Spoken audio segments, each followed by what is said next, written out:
Selamat sore warga Kota Kupang, selamat sore Tribun News Kupang. Bertemu kembali dengan kami dalam program Ngobrol Asik bersama Pos Kupang Tribun News. Bersama kami telah hadir Bapak Krislianto, Komisaris Utama Bank Perkreditan Rakyat Kristajaya, Kupang, Pak. Ya, Kupang. Ya, selama 1 jam ke depan kita akan berdiskusi, berbincang, berdialog juga. Kami akan buka sesi dialog bersama Tribuners, warga Kota Kupang, terkait dengan perkembangan BPR di NTT, strategi BPR ke depan, menghadapi persaingan sekaligus menghadapi isu resesi ekonomi yang sudah disampaikan oleh pemerintah. Kemudian apa saja yang akan dilakukan oleh BPR dalam menghadapi persaingan-persaingan nanti.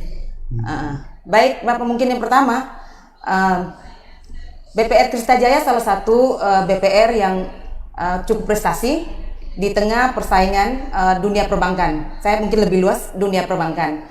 Bagaimana strategi Bapak selama ini sehingga BPR Kristajaya ini bisa muncul di tengah dominasi bank umum? Ya, oke. Jadi sekedar saya kasih informasi bahwa di Indonesia itu sekarang ada sekitar 1.520 BPR. Nah, BPR ini ada diklasifikasi ya. Paling rendah itu BPR yang beraset 25 miliar ke bawah. Kemudian satu tingkat lagi 25 miliar sampai 50 miliar. 50 sampai 100, 100 sampai 250, 250 500, dan ada yang 500 1 triliun ke atas. Jadi dari bawah sampai besar. Nah, kalau BPR Kristajaya ini ada di 100 sampai 250 miliar. Di NTT ya, kita bank yang bisnisnya ini kan bisnis kepercayaan ya. Khusus BPR itu bank yang hanya melaksanakan fungsi intermediasi dengan produknya dibatasi, yaitu hanya menerima dana masyarakat dan menyalurkan ke masyarakat yang membutuhkan. Nah, bisnis bank ini bisnis kepercayaan. Jadi bagaimana kita harus bisa memberi kesan dan meyakinkan para nasabah kita bahwa kita ini bisa dipercaya. Syaratnya itu paling penting adalah 2. Satu, bagaimana kita mempunyai modal yang kuat. Nah, itu di bank ada syaratnya yang biasa istilahnya capital adequacy rasio kecukupan modal. Ini untuk menunjukkan bahwa kita ini kuat. Jadi kita mau buka bank modalnya harus kuat. Nah, ini Bank Kristajaya CAR-nya bagus.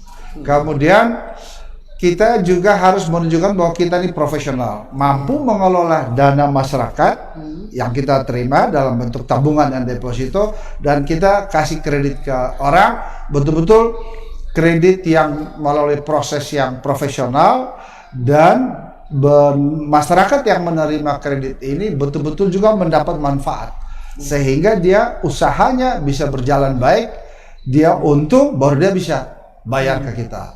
Jadi kalau kita nih bank itu menjadi tumbuh besar bagus, itu pasti di belakang bank itu ada nasabah-nasabah UMKM yang tumbuh.